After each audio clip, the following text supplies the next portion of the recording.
গাছের ফল দেখতে কার না ভালো লাগে, তা যদি হয় আবার নিজের গাছের, নিজের হাতে গড়া গাছের ফল।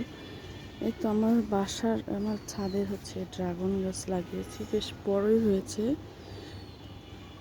তো ফল ধরেনি, সবারই ধরেছে।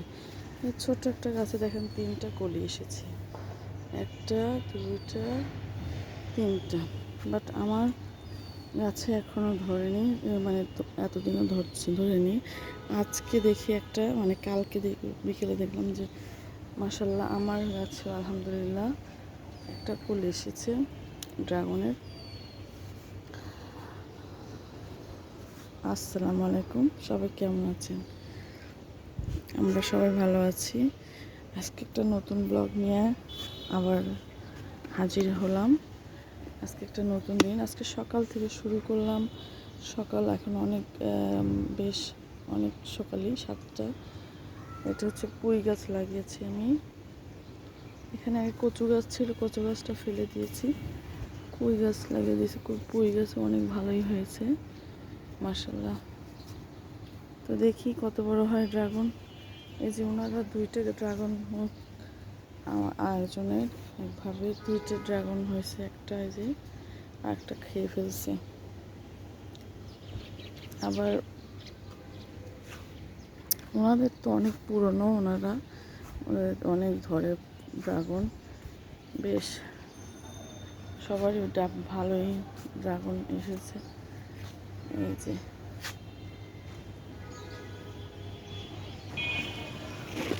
বৃষ্টিতে এই কয়েকদিন পুরো জনজীবন অবস্থা অনেক খারাপ। তবে আমাদের এলাকায় পানি টানি জমে না, শুকনো এরিয়ায় থাকে, পানি সব ড্রেন ভালো চলে যায় নতুন এলাকাতে।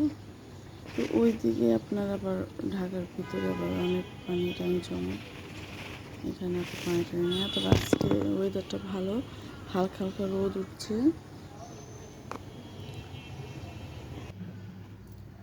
এখন নাস্তা বানানোর প্রস্তুতি, মুগ ডাল রান্না করবো আজকে।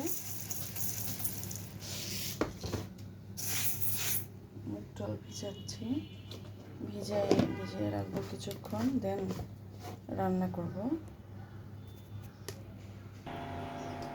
এই যে মুগ ডাল ভিজিয়ে দিয়েছি, এটা একটু 10-15 মিনিট ভিজলেই এনাফ, তারপরে রান্না করব।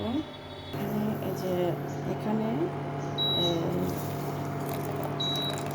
একটু চিয়া সিডস বসে দিয়ে ভিজিয়ে রাখছি।